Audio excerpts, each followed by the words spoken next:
can't always be spontaneous, and you do have to make time, set aside time to really get into it. So yeah. To really get into it.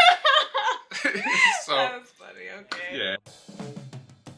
Hi, I'm Mark. And I'm Quiana, and we are the Gallahers. Welcome back, or welcome to our channel, and we're so happy that you're here. We started sharing our courtship with you guys a couple years back, waiting until marriage, waiting to kiss, all the things. Yeah. Now we're celebrating 5 years of marriage. Yeah, I mean, it kind of flew by. We've been definitely enjoying our 5 years, but we've also learned a lot. As we improve our union, we can share what we're learning with you. Something that I've tried to practice more so is just really being compassionate when it comes to my husband and understanding the load he carries on a day-to-day basis. He works full-time. He takes care of the car. You know, he has his own set of responsibilities. I have mine. But sometimes I may have an expectation of him, or thinking that A, B, and C is supposed to happen today. And sometimes you just have to take a step back, and this goes for one another. Yeah. Sometimes you just have to consider the load that they're carrying and be compassionate and understanding of what their day may be like, or what their work day was like, and ask them, how can I make your load lighter? How can I make your day a little better? Yeah. Because we all have wants and desires from one another, and like my wife is saying, yeah, you have to really be considerate, because you don't know what that person was going through mentally throughout the day until you actually talk to them or ask them. Yeah. And your expectations of what you might want from them at some point in the day may not happen. So you really have to put yourself in their mindset, really make sure they're okay, before just assuming, hey, yep, after work this is going to happen. Yeah. And she should have had this done. And, in my experience, maybe thinking like, yeah, she should have had A, B, and C done by the time I clock out. And come to find out, it wasn't done. But the reason for that, I need to make sure I allow grace for why that could be. I could have expectations of things that are not reasonable, maybe not practical. Given the day. Yeah, given the day. For one another, yeah.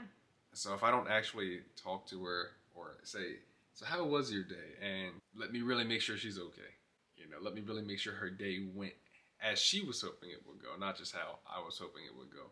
And if something doesn't happen today, perhaps it could happen tomorrow. After work, I might be expecting him to maybe help me with dinner right away, or maybe do a task with me right after work, and he might feel like he needs a nap. So we have to just consider one another and understand what each other is carrying throughout the day. Along with grace, compassion, understanding, another thing for us is cherishing one another. Truly cherishing each other. It's in the vows. And cherishing meaning outdoing one another in love. Okay, and again, this is something in 5 years we've worked on it. We're not perfected in this area, but we're still working on that.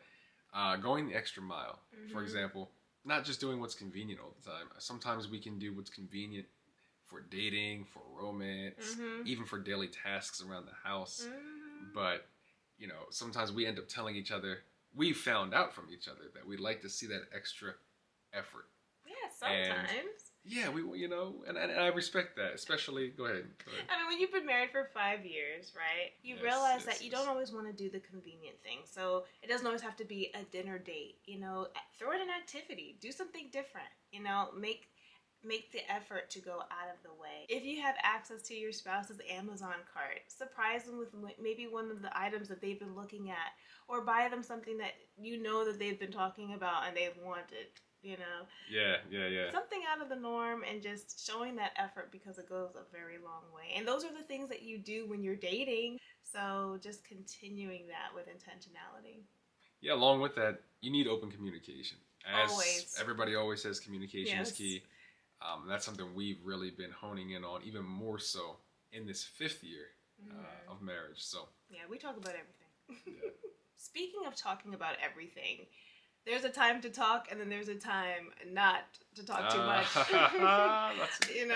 Another thing that we have really learned in our marriage is how to protect our union, and something we're still learning, creating boundaries with conversation, not sharing too much, oversharing, Even with family, just being mindful of Mm. how we speak about one another in the Yeah, presence of yeah. others or when the other is not around. It's important to be united. So what Kiana said, that's a great point, because sometimes even with family and friends, you get so casual, or it's your best friend or closest family member, and you end up saying something that could be totally not meant to put your spouse out there. It could be a joke. It could be something very subtle that you're not even realizing, but it can leave a certain impression of your spouse to that person. And ultimately, you can downplay your spouse's name mistakenly. So, like she said, we try to watch what we say about each other. We try to make sure that we don't break privacy, break trust. Oh yeah. Without permission. Exactly. If we're really struggling with something, we always try to talk to each other first, because we are the number one person each other has. So we should be able to really work together to solve our problems. If there's ever a problem that we really just can't get to a common ground on, then we try to ask each other for permission to go talk to an outside source, either together or individually, whether family, friends, counseling. Right. But yeah, always try to. That just shows respect to each other as well. So you know that you're still working together, even if it's a difficult situation. Sometimes you need wise counsel, and there's nothing wrong with getting some knowledge. I know people say keep folks out your business, and we believe that, but we also believe that there's a place for community. Talk to trusted people. Yes. Really. Wise counsel. Like really That's all. trusted sources. Creating a safe space for intimacy. A safe space for intimacy. Kiana, what do you think about that lesson right there? What do I think about that? I think it's crucial to create a safe space for intimacy, which simply just means... Yeah, what does that mean? You two are the only ones that can share that kind of intimacy together, so you might as well get to talking and explore it and discover things together and not be intimidated by it. I know that for some, it can be a little intimidating, which I understand. It's okay to communicate your desires with one another and just throw shame out the window, get comfortable with one another, and invite that safety where no one feels ashamed to bring up something or want to try something or discover something or explore something. I mean, it's the place to do it, Yeah. We thankfully, thank the Lord, we've been very comfortable and open about sharing our desires that way. Of course, it can still feel awkward at times, and we're still growing and we're getting still past growing. any awkward feelings, but that's normal. But we do try our best to communicate, hey, I'd like to see a little more of this, or I'd like to try a little more of that, or maybe we should even try this. And along with that, well, we've said this before, especially being men, but being open to critique from your spouse in the intimate space, that's a big deal. We've both had to sharpen each other that way, and it's a beautiful thing because it's another learned skill. So don't be too proud to improve. Also, just be honest with one another.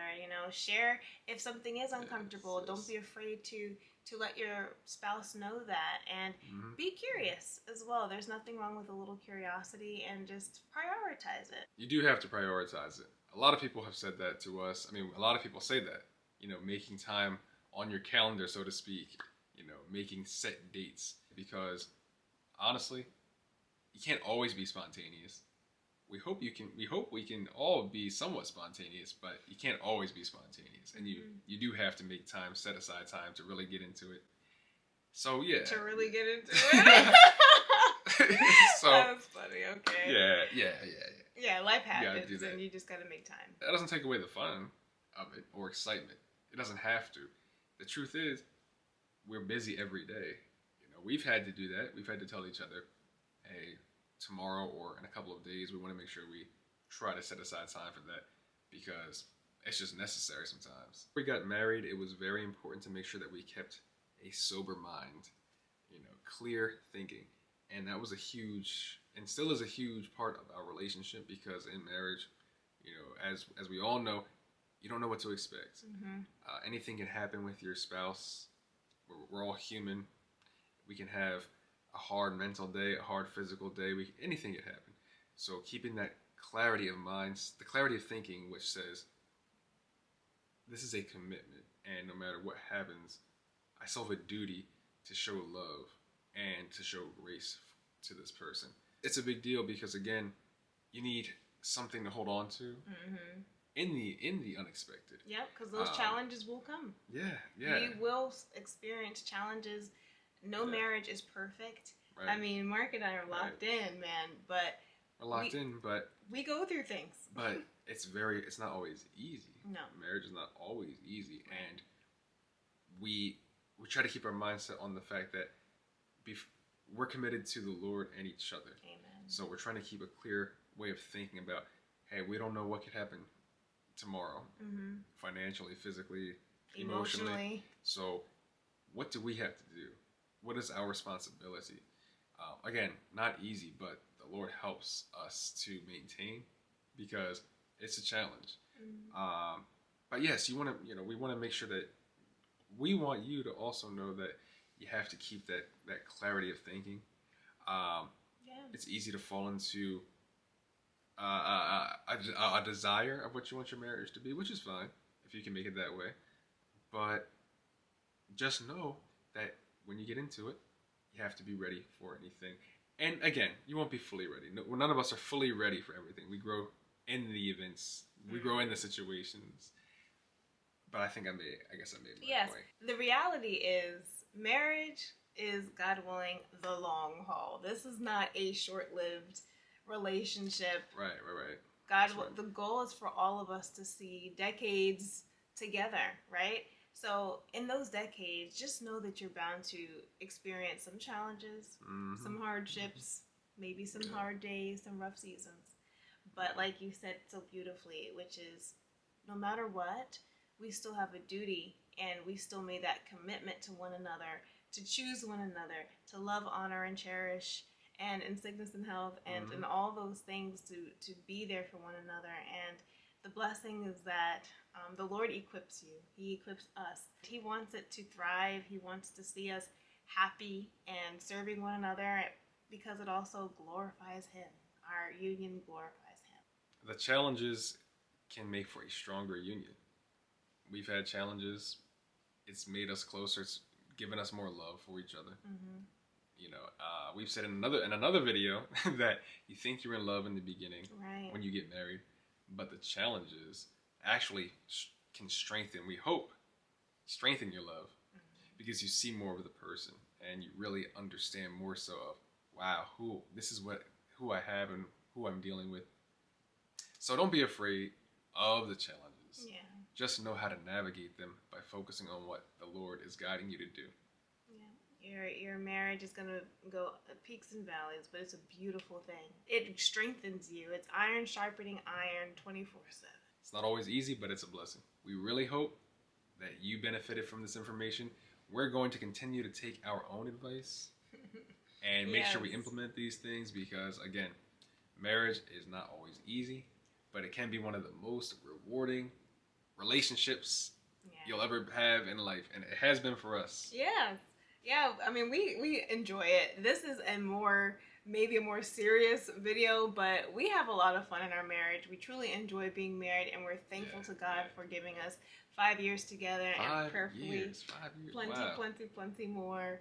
That's amazing. I adore you. You're so handsome and such a wonderful husband and a great friend. That's a big deal. We've been close since we first started dating and the courtship years, and that has just transcended into our marriage in such a beautiful way. Yes. Thank you all so much for watching. We really just want to take you on the journey with us and, of course, help you as we help ourselves in marriage.